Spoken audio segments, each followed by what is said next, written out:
When you hear a show tune from the great white way, does a shiver run through ya? Well, we're giving them to ya. Sing hallelujah and shout hooray. Come on along and listen to Broadway to Main Street. USA.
Hush, your boy's gonna buy you this and that. You hear your daddy say, the baby goes home to a flat to sleep all day. Good night, baby. Good night. The milkman's on his way. Sleep tight. Oh, my baby. Sleep tight. Let's call it a day. Listen to a lullaby.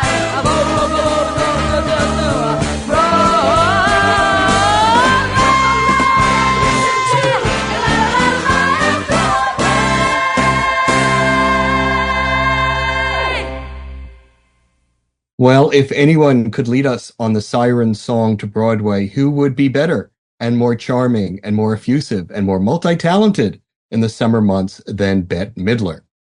Hello, this is Larry Maslon, your host for Broadway to Main Street here on 88.3 WLIW FM, Long Island's only signature one-of-a-kind Wind Beneath Our Wings NPR station. And I'm really thrilled today to be joined by really one of the most wonderful music theater historians out there, Kevin Winkler, who's written a bunch of books about our greatest choreographers, but just came out with a new book from our friends at Oxford University Press called Bette Midler, An Opinionated Guide. And how could you talk about Bette Midler without being opinionated? So welcome, Kevin, to our show here today. It's great to be here with you. Thank you for having me. So Bette Midler isn't someone who maybe 9 out of 10 general folks would think of as being a Broadway presence, but in many ways she of course was, and in many ways she devoted herself to the kind of storytelling and depth and characterization from the Broadway songbook. But maybe you could tell us a little bit to tee us up, her background and her Broadway debut, which I'm sure many people don't know about. Yes, indeed. Midler came to the United States. She came to the United. Let me back up. Midler was born and raised in Honolulu, in Hawaii, and came to New York at the age of 19 in 1965.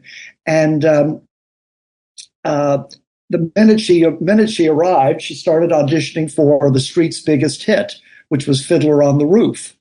And she originally was hired as a temporary ensemble member, and then was elevated to the role of Zeidel, Tevye's oldest daughter, and played that for a number of years. She was in the show altogether for about 3 years in the mid-late 60s.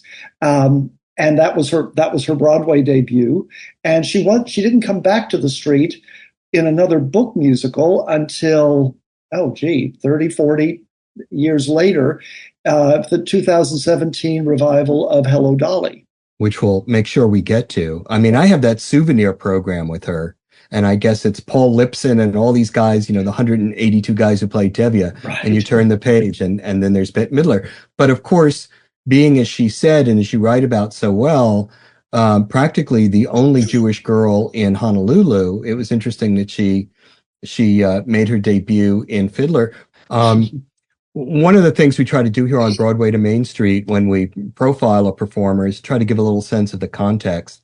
And one of my favorite performers is Sophie Tucker, who she kind of modeled herself after, this kind of more than slightly risque, last of the Red Hot Mamas, not conventionally svelte, personality in your face kind of heroine. So we'll hear one of Tucker's more famous songs, but could you talk a little bit about how Sophie Tucker sort of presages Bette Midler for us? Yeah, Midler was working the club circuit in New York City when she was hired to play midnight shows at the Continental Baths in 1970. And the Continental Baths was just what you think it is. It was a gay men's bathhouse. And in the Ansonia basement, right? It was in the Ansonia Hotel, the basement of the Ansonia Hotel up on Broadway and 74th Street. And she had been doing a kind of torch song act, singing songs like Am I Blue and 10 Cents a Dance, songs like that. And she realized when she got to the baths that it was a very unfocused and chaotic environment. And just singing torch songs wasn't going to keep people's interest or attention, especially when, as she said, there were lots of other things to do. Right. So, which required your attention. That required, yes. So she began adding bits of comedy to and talking between songs to the audience, these towel-clad men sitting at her feet, and she began working with one of her friends, working on comedy bits, and she created this character called the Divine Miss M, a kind of body, in your face, take no prisoners character that owed very much to Sophie Tucker, to Mae West, and other what I call unruly women of the past. Or broads. Broads. Right. And Midler takes that mantle very seriously, and it's a kind of a code of honor for her to call herself a broad. Wow. And she drew a line from Sophie Tucker as the last of the Red Hot Mamas all the way to herself as the Divine Miss M. Kind of raunchy, body, in your face, very much bemused by the eternal struggles between men and women. And she had to have a kind of take no prisoners approach that was very reminiscent of Sophie Tucker. Well, let's listen to the second to last of the Red Hot Mamas, Sophie Tucker.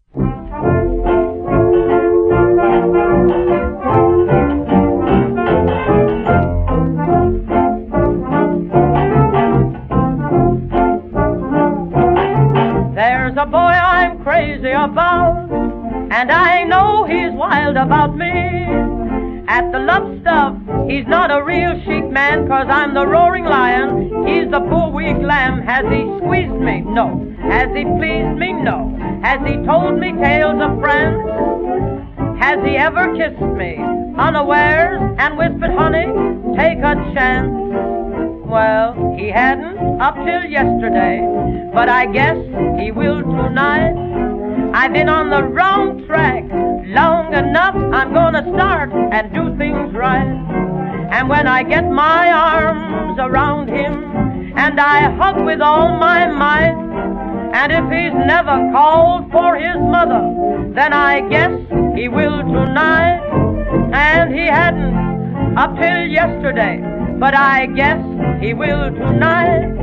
I'm gonna show him in the parlor why a girl turns out the light. I won't waste any time on talking, I'll stop right in on sight. And if he's never forgotten his Bible, you can bet he will tonight.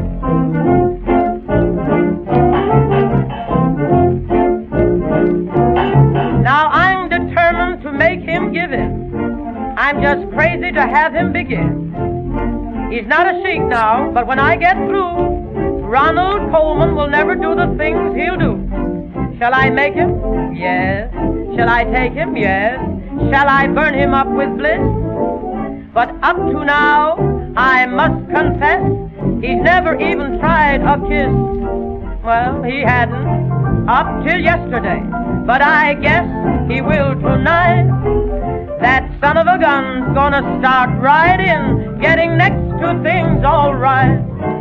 Say, for his love I'm so hungry that his cheeks I'll start a bite. And if he's never had his moments, well, I guess he will tonight. And he hadn't up till yesterday, but I guess he will right soon. He may be the slowest man under the sun, but wait till I get him under the moon. He's gotta love his big fat mama. He'll get no chance to fight. And my name isn't Sophie Tucker. If that guy don't fall tonight. That was Sophie Tucker, one of Bette Midler's archetypes that she drew on. She drew on many.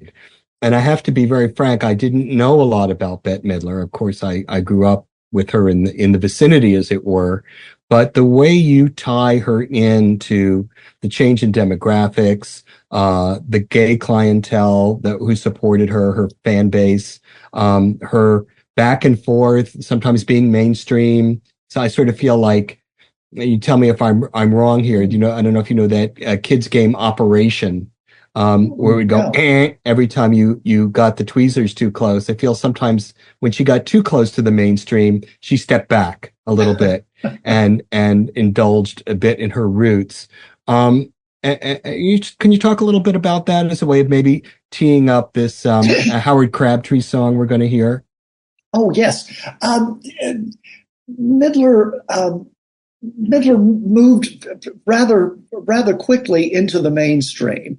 And by the mainstream, I mean she left the Continental Baths and really the margins of show business and moved fairly quickly into network television, major stadium and arena tours, talk shows, and recordings. And she had a number of big hits right out of the box within her recording career. But the persona that she created at the Continental Baths, the Divine Miss M, played remarkably well with mainstream audiences, whether that was in a Midwest nightclub or on Johnny Carson's late night show, or in rock clubs that she played.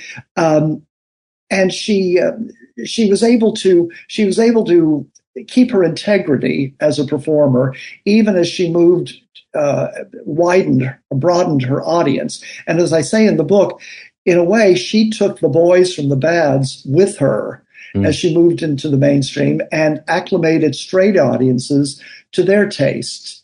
And she was able to stay true to herself, even talking to Dinah Shore or singing next to Bing Crosby on one of his shows. So there was a staying true to her roots, consistency to her performances that I think make them very special. And here is a wonderful Howard Crabtree song, who folks may know from When Pigs Fly, from Bathhouse Betty. Live at 5 and CNN keep us all abreast of breaking stories that contend to make us anxious and depressed. Problems with no answers hang on like some chronic cough, and every day some brand new issue rears its head to piss you off. Bad guys win, optimism's wearing thin, things are spinning out of control, cynicism's all the fad, world events could make us mad as almost every day, some underpinning slips away. These aren't laughing matters. Time bombs tick. People keep on getting sick. And a nickel's not worth a cent. Wickedness and greed abound. Justice, peace is gaining ground. It shatters. Hate is here to stay, and justice goes to those who pay. Friend, these aren't laughing matters. The truth is scarier by far than anything that Stephen King could write. The stories in the paper are a daily small decline and fall, spelled out in black and white. Oh, what to do, what to do, how to take a brighter view when your noodles totally fry. Human spirits need to be leavened by a little levity. So take those blues and bounce them off the wall. Keep your humor, please, 'cause don't you know it's times like these that laughing matters most of all.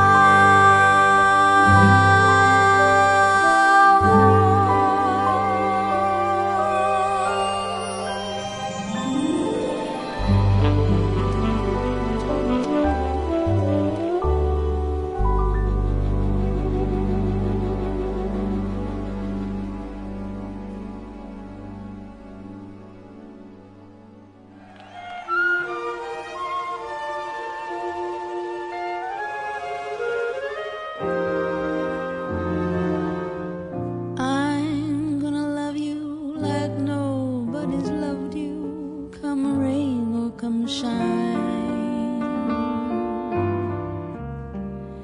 High as a mountain, deep as a river, come rain or come shine.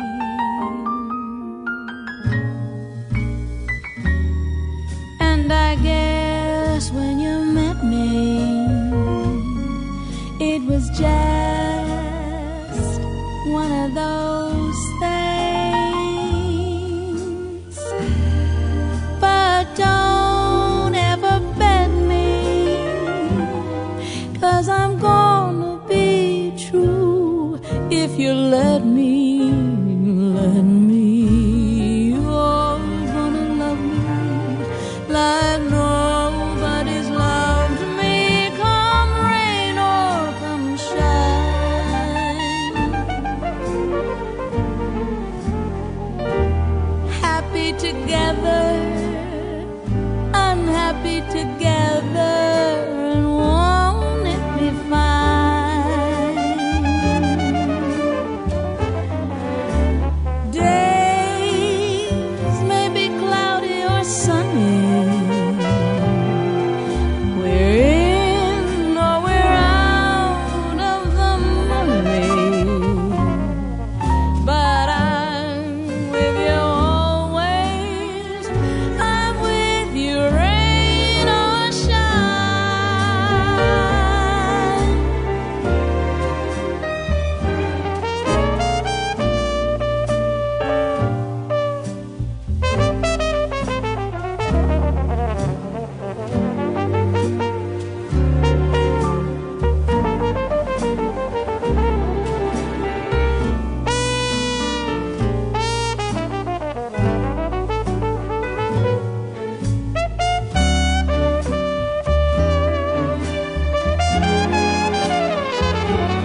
A great Harold Arlen, Johnny Mercer tune sung impeccably, in my opinion, movingly by Bette Midler. This is Larry Maslon here on Broadway to Main Street. We are with Kevin Winkler talking about Bette Midler. And for me, even though you sort of hint at it, well, in reading the book and reading about her achievements, there are two kind of well, three, I guess, if you include Sophie Tucker, but three shadows, if that's the word, that cross over. One is Barbra Streisand, with whom she is almost an exact contemporary, and Ethel Merman, who you actually don't write too much about, because I'm curious, because we have two songs coming up that Merman sang, and of course she was also in Hello, Dolly. How do you think Merman plays as a archetype for Bette Midler? Well, they certainly have a connection in that they were both rather in-your-face performers, but Midler had a subtlety, a kind of deeper humanity in her performances, in my opinion, than Merman. There's always the instinct to want to conflate big, larger-than-life women performers with each other, and Midler could certainly blast it out like Merman could, and I think we'll see that in these Merman numbers that she does. But there was more of a subtlety, a sense of irony to her work that I don't think Merman had. We're going to hear Mr. Goldstone from Gypsy.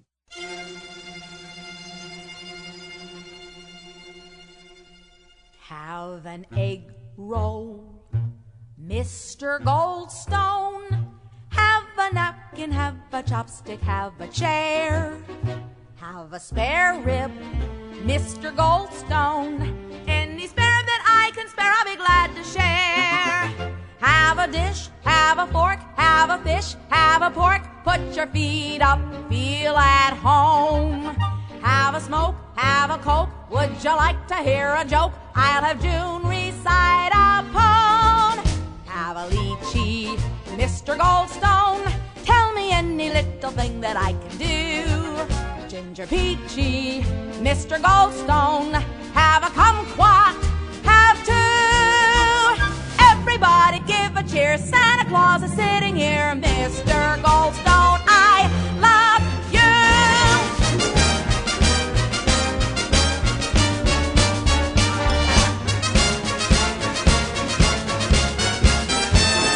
Goldstone, Mr. Egg Roll, tell me any little thing that I can do. Have some fried rice, Mr. Soy Sauce, have a cookie, have a few. What's the matter, Mr. G? Have another pot of tea, Mr. Goldstone, I love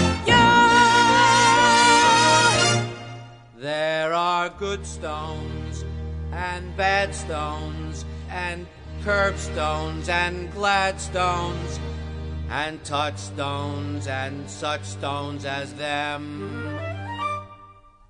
There are big stones and small stones and grindstones and gallstones, but Goldstone is a gem. There are milestones, there are millstones, there's a cherry, there's a yellow, there's a blue, but we don't want any old stone, only Goldstone will do.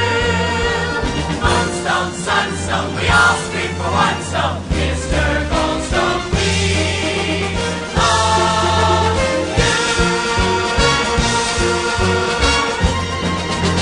Goldstone!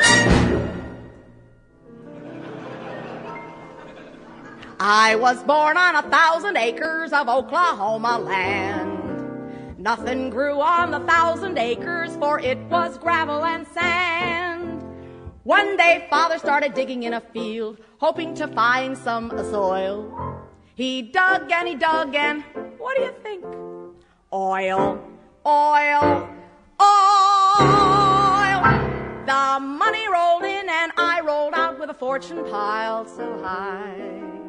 Washington was my destination, and now who am I? I'm the chosen party giver for the White House clientele. And they know that I deliver what it takes to make 'em gel. And in Washington I'm known by one and all as the hostess with the mostest on the ball. They would go to Elsa Maxwell when they had an axe to grind.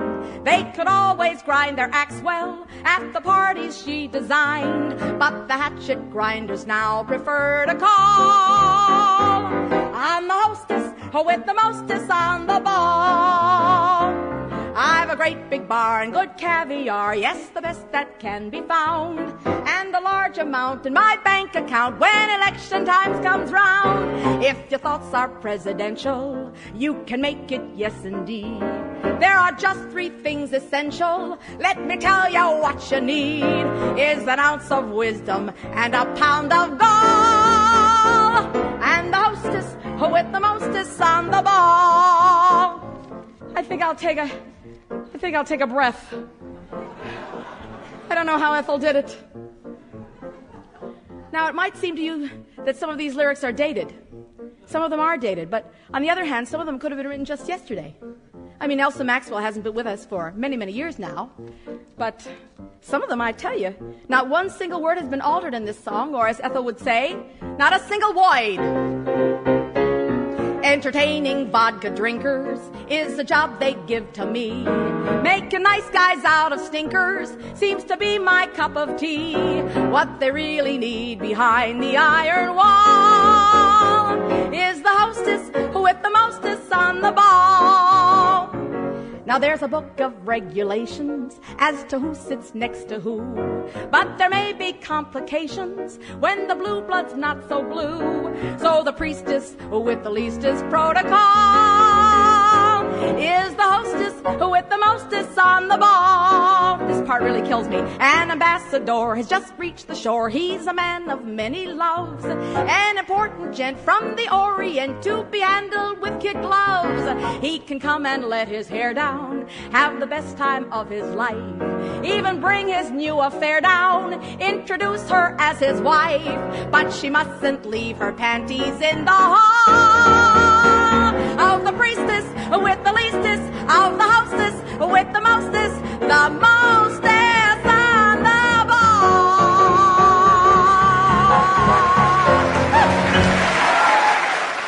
That was Bette Midler. I, for my money, knocking it out of the park with the hostess with the mostest, Irving Berlin. When was that recorded? Was that in concert or? This was it was a celebration of NPR's, I think it's their 25th anniversary or something. And so it was a live recording.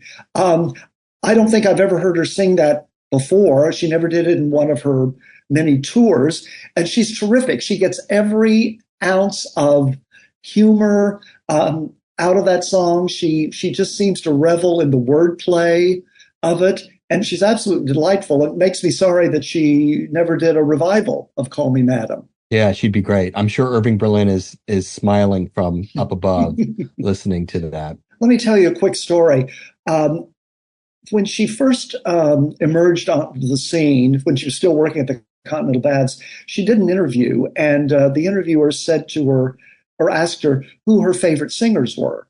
And she name-checked, Edith Piaf, Libby Holman, Helen Morgan, Dinah Washington, a few others. And then the interviewer said, do you listen to any men? And she said, no, I don't really. She said, because men don't show it to you the way women show it to you. And when I read that, I knew exactly what she meant. I sometimes feel that we allow female singers a wider emotional palette to explore, wider than we sometimes allow men. I know there are exceptions to that, certainly. But she's, as I say in the book, she's been showing it to us in song for over 50 years. And the way she shows it to us is that she can just get behind a lyric 1,000% and bring you into what she's singing about. And that's a real artist, someone who can connect like that. And this song that we're going to hear is a perfect example of that. She's She's rueful. She's regretful. She's also funny. She has a kind of throw up your hands, what are you going to do about it attitude through the song. She just runs the whole emotional gamut in this song, and I think I'm so glad you chose it, because I think it's a perfect example of her artistry and her way with the ballad. Well, as you say, and as I guess she says in Hostess with the Mostess, you get the full table d'hote with Bette Midler. Spring can really hang you up the most.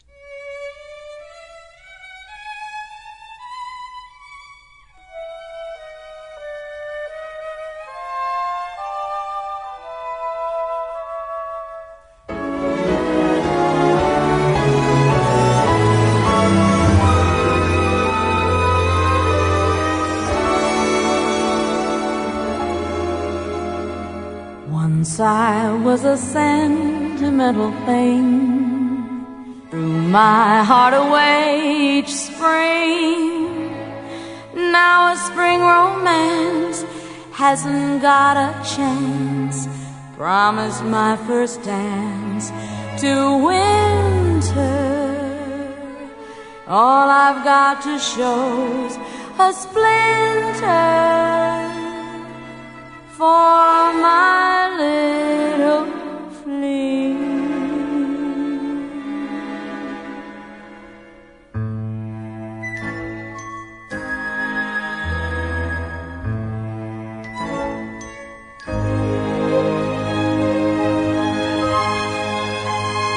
Spring this year has got me feeling like a horse that never left the post. I lie in my room, staring up at the ceiling. Spring can really hang you up the most. Mornings kiss waves, trees and flowers, and to them I'd like to drink a toast. But I walk in the park just to kill the lonely hours. Spring can really hang you up the most.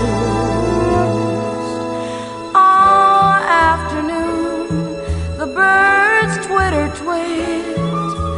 I know the tune. This is love, this is it. Heard it before, and don't I know the score? And I've decided that spring is a bore. Love seems sure around the new year. Now it's April, love is just a ghost. Spring arrived on time. Only what became of you, dear? Spring can really hang you up the most. Spring can really hang you up the most.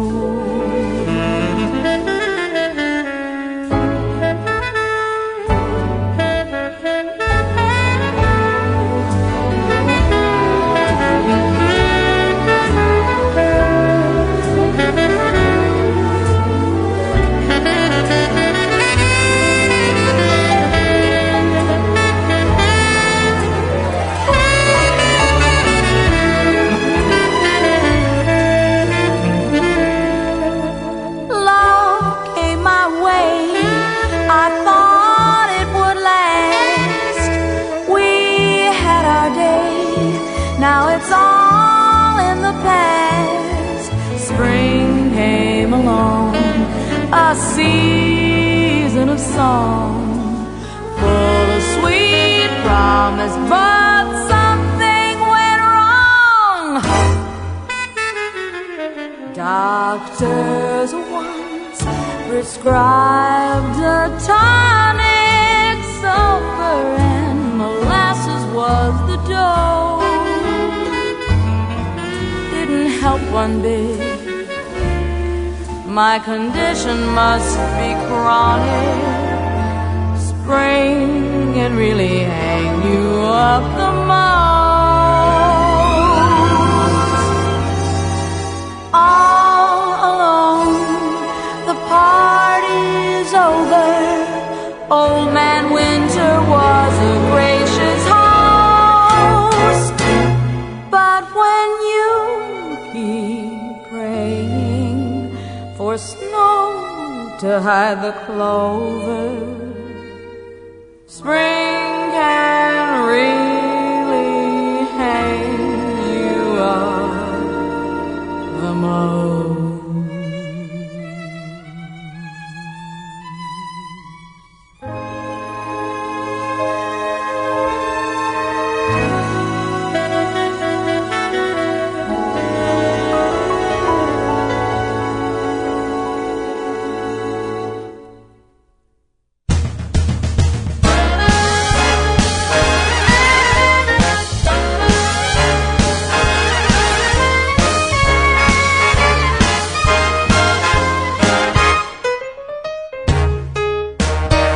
Sisters, sisters, there were never such devoted sisters. Never had to have a chaperone, no sir. I'm here to keep my eye on her, caring, sharing every little thing that we are wearing. When a certain gentleman arrived from Rome, she wore the dress and I stayed home. All kinds of weather, we stick together, the same in the rain or sun. Two different faces, but in tight places, we think and we act as one. Those who've seen us know that not a thing can come between us. Many men have tried to split us up, but no one can. Lord help the mister who comes between me and my sister. And Lord help the sister that comes between me and my man.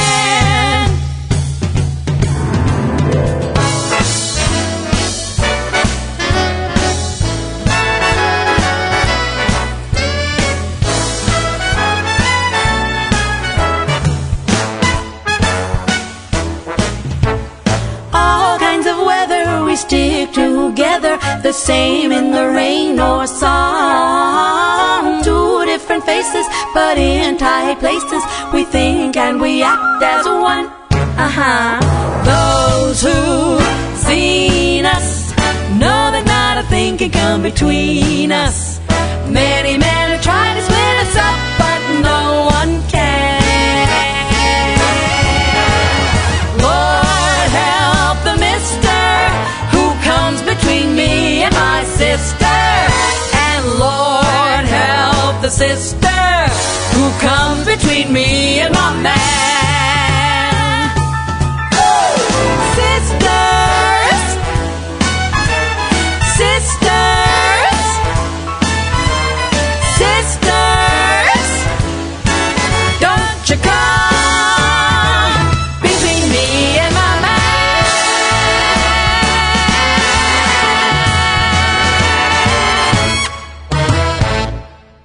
Well, Irving Berlin, if he weren't smiling at Hostess with the Mostess, he'd be smiling at Sisters.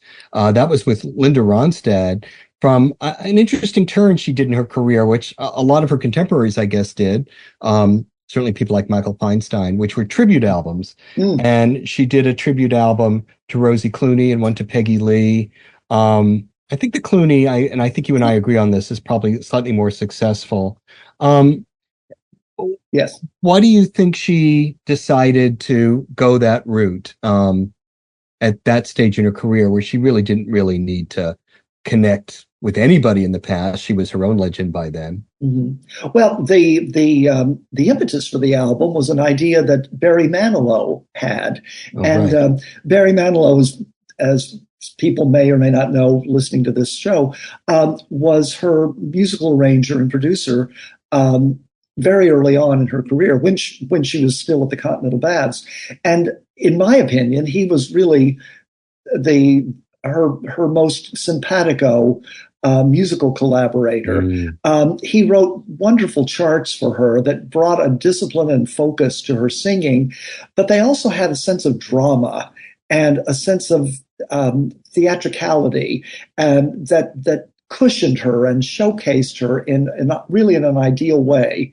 He produced her first two albums in the early 70s, and then they reunited 30 years later for this album, and it was just a reminder of what a great match they were. His arrangements were they're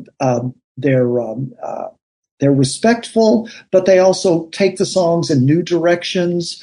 Again, they added theatricality to the songs, and I wouldn't normally think of Bette Midler and Rosemary Clooney in the same thought. They seem radically different, and yet Midler seemed to have a real feel for this material. Again, with Manilow's arrangements.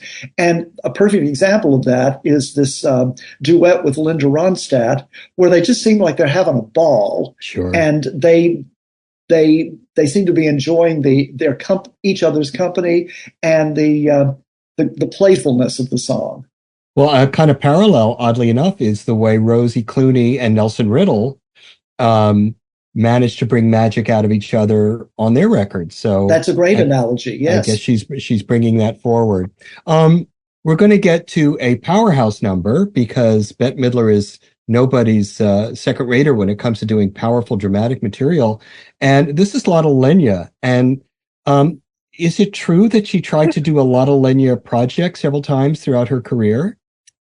Yes, and one of the projects she tried to get off the ground was a biographical film about Lotte Lenya. And I so wish that had happened, because I think Midler has a real affinity for the music of Brecht. And she did very little of it over the years. Occasionally she'd do a song. Surabaya Johnny is on one of her early albums. But it wasn't until a concert at Carnegie Hall in 2011 that she finally got around to doing Pirate Jenny in person. And again, listening to it, it makes me cry that she didn't investigate more of this work or have the opportunity to do more of his work throughout her career. Well, not to put the foot too heavily on the pedal, but her whole persona is Brechtian, isn't it? Really, absolutely. From the get-go. So, absolutely. So she gets the viol and she gets the Brecht. Here is a tremendous rendition of Pirate Jenny. You gentlemen can watch while I'm scrubbing the floors, and I'm scrubbing the floors while you're gawking. And maybe once you tip me and I made you feel swell on a ratty waterfront in this ratty old hotel, and you never guess to who you're talking. You never guess to who you're talking. Suddenly one night there's a scream in the night, and you yell, what the hell could that have been? And you see me kind of grinning while I'm scrubbing, and you say, what the hell she got to grin?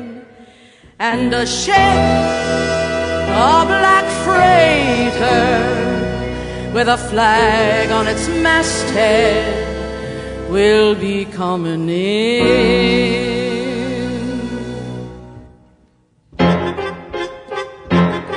Then you gentlemen can say, hey girl, finish the floors, get upstairs, make the beds on your keep here.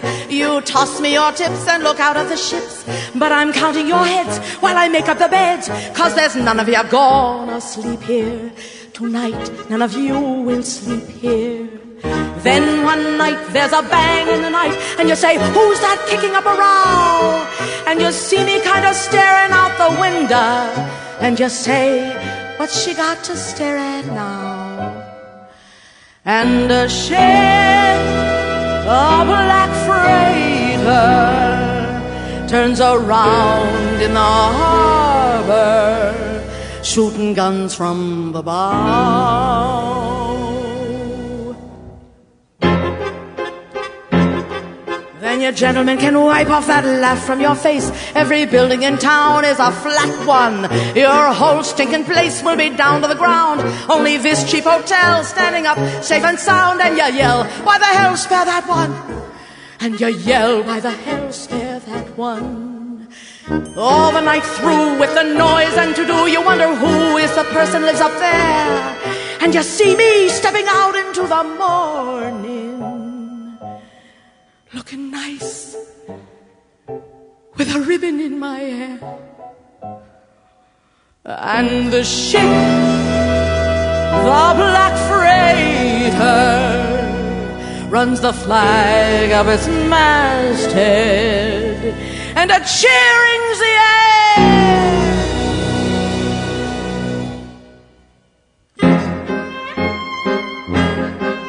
By noontime the dock is all swarming with men coming off of that ghostly freighter.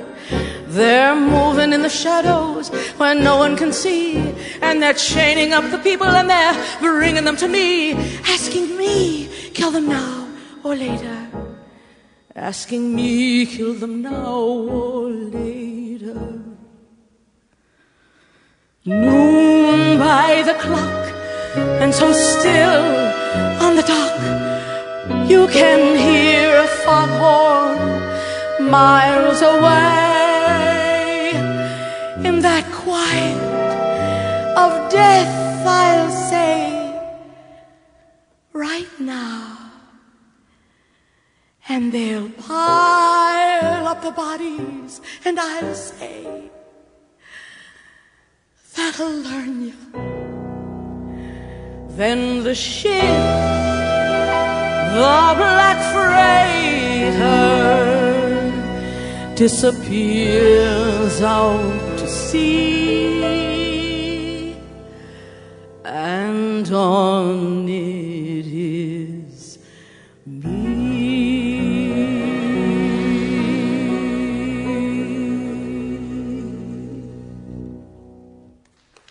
Well, where's time all gone to? I'm here today with Kevin Winkler talking about Bette Midler, who revealed herself to me in many, many different and surprising ways through his wonderful book, Bette Midler, An Opinionated Guide, Oxford University Press. If you're at all interested in American popular music, and you must be, or you'd be listening to something else this afternoon, I urge you to reach out. And we come as we must, full circle back to Broadway, with this kind of out of left field performance in Hello, Dolly, which was the talk of that particular, probably the most talked about show pre-COVID. So can you take us a little bit through that and what you think she brought to that character? She Yeah. I was as surprised as anyone when it was announced that she was going to do Hello, Dolly in 2017.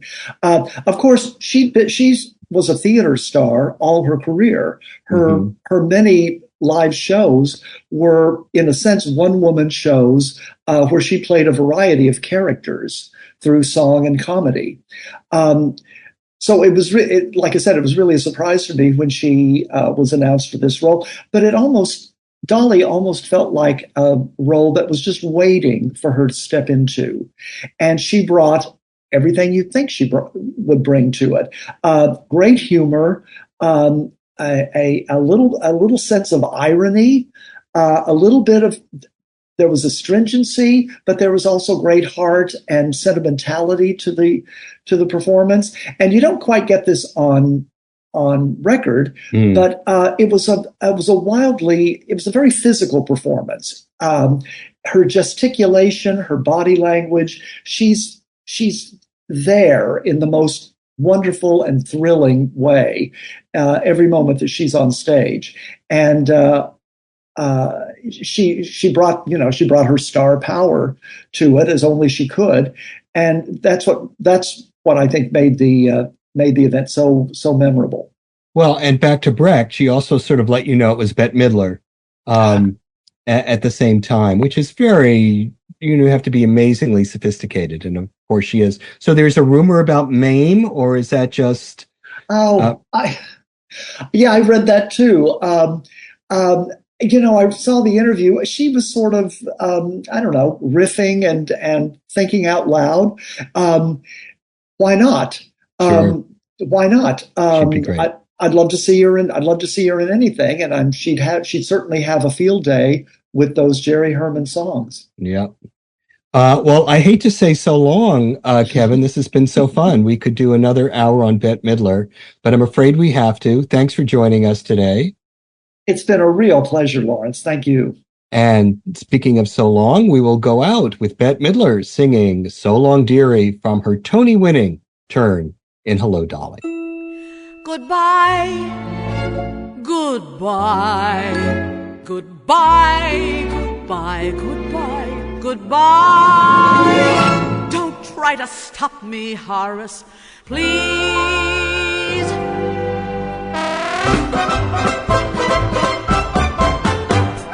Wave your little hand and whisper, so long, dearie, you ain't gonna see me anymore. But when you discover that your life is dreary, don't you come a-knocking at my door. For I'll be all dolled up and singing that song that says, you dog, I told you so. So wave your little hand and whisper, so long, dearie, dearie. Should have said, so long ago. Ah, you treated me so rotten and rough, I had enough of feeling low.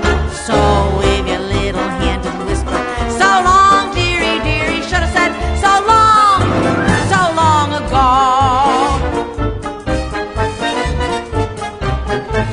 For I can hear that choo-choo calling me on to a fancy new address. Oh Lord, I hear that choo-choo calling me on board that Happiness Express. I'm gonna learn the hoochie-coo and smoke a cigarette. I'm going as far away from Yonkers as a girl can get. So,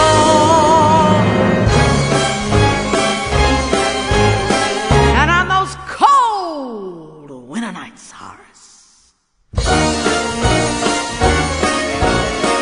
snuggle up to that old cash register.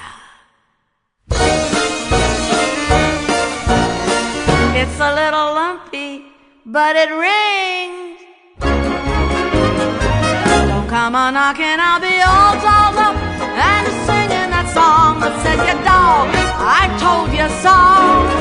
So, Horace, you will find your life a sad old story when you see your dolly shovel off to glory.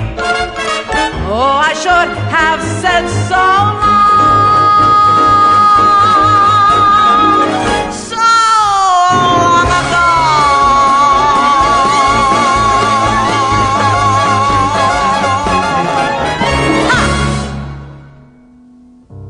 Well, where is the time all gone to? This is Larry Maslon here at Broadway to Main Street. Let's catch up next Sunday at 3.